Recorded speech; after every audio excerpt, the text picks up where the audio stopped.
হাইকোর্টের অবজারভেশন মানতে নারাজ। হাইকোর্টের মৌখিক আদেশ সত্ত্বেও তাই ফের নোটিশ পাঠালো পুলিশ অর্জুন সিংকে। এদিকে বিজেপি নেতা দিলীপ ঘোষের দাবি অর্জুন সিংই ওদের টার্গেট। তাকে সরানোর চক্রান্ত চলছে হেনস্থাও। তৃণমূলের একাংশের দাবি মিথ্যে কথা বলছে অর্জুনের অনুগামীরা। হাইকোর্ট মৌখিক আদেশ দিতেই পারে না। শুনুন কি বলছেন। প্রথম কথা হচ্ছে, উনি যে কথাটা বলছেন মৌখিক ওনাকে রিলিফ দেওয়া হয়েছে, যে ওনাকে গ্রেফতার করা হবে না, এটা সম্পূর্ণভাবে মিথ্যে কথা। কোনো রকম লিখিত কোনো রকম অর্ডার এখনও বেরোয়নি। আর কোর্টের অর্ডার লিখিত ছাড়া তার কোনো বক্তব্যের কোনো কথা বাস্তবতায় কোনো কার্যকরী নয়। তাহলে পুলিশ ধরছে না? পুলিশ ধরবে, পুলিশ ঠিক সময় মতন তার পদক্ষেপ নেবে, এটা নিয়ে কোনো ব্যাপার নয়। পুলিশের মতন কাজ করবে। কিন্তু আমি দায়িত্ব নিয়ে বলতে পারি যে এরকম কোনো অর্ডার এখনও বেরোয়নি যে ওনাকে রিলিফ দেওয়া হলো। যে বা যারা এই কথা ছড়াচ্ছে ওরা দালাল চক্র, সেই দালাল চক্র এই কথাগুলো ছড়াচ্ছে, তাছাড়া আর কেউ নয়। এর আগের দিনও উনি বলেছিলেন যে ওনাকে যাকে রিলিফ দেওয়া হয়েছে, কিন্তু সেদিনকে যখন আমরা জানতে পারলাম এটা সম্পূর্ণভাবে একটা মিথ্যে ফেক বার্তা, যেটা কিছু মানুষের মাধ্যম দিয়ে এটাকে ছড়ানো হচ্ছে। আজকেও আমি একই কথা বলছি, পুলিশ প্রশাসন নিশ্চয়ই তার স্টেপ নেবে।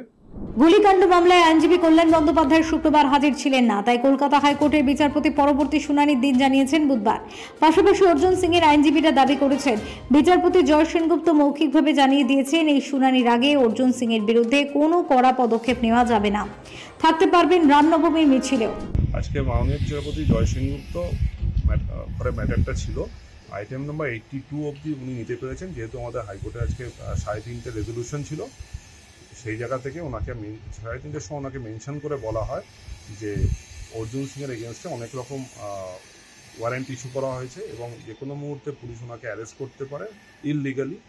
সেই জায়গা থেকে কোর্ট সব কিছু শোনার পরে কোর্ট বলে পিপিকে ডেকে আনার জন্য।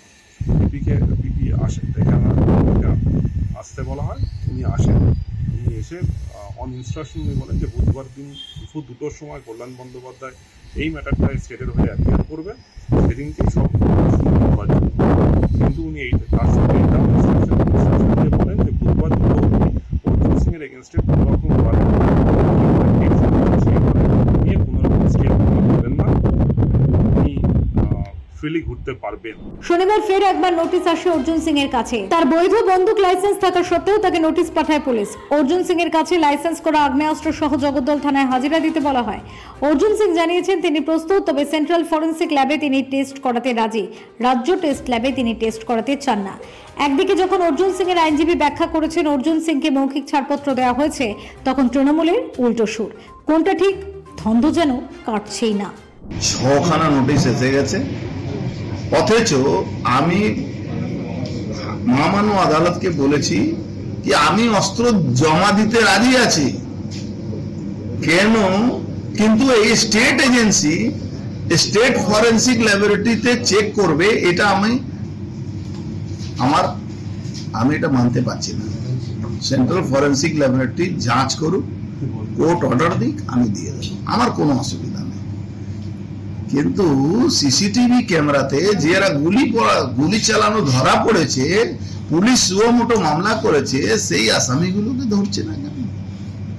তাতে বোঝা যাচ্ছে কি এদের কোনো ইন্টেনশন নেই এই তথ্যকে, এই কেসটাকে সর্ট আউট করা। এদের একটাই ইন্টেনশন আছে কি অর্জুন সিংকে আটকে রাখা। ফেরো রিপোর্ট, চ্যানেল 10।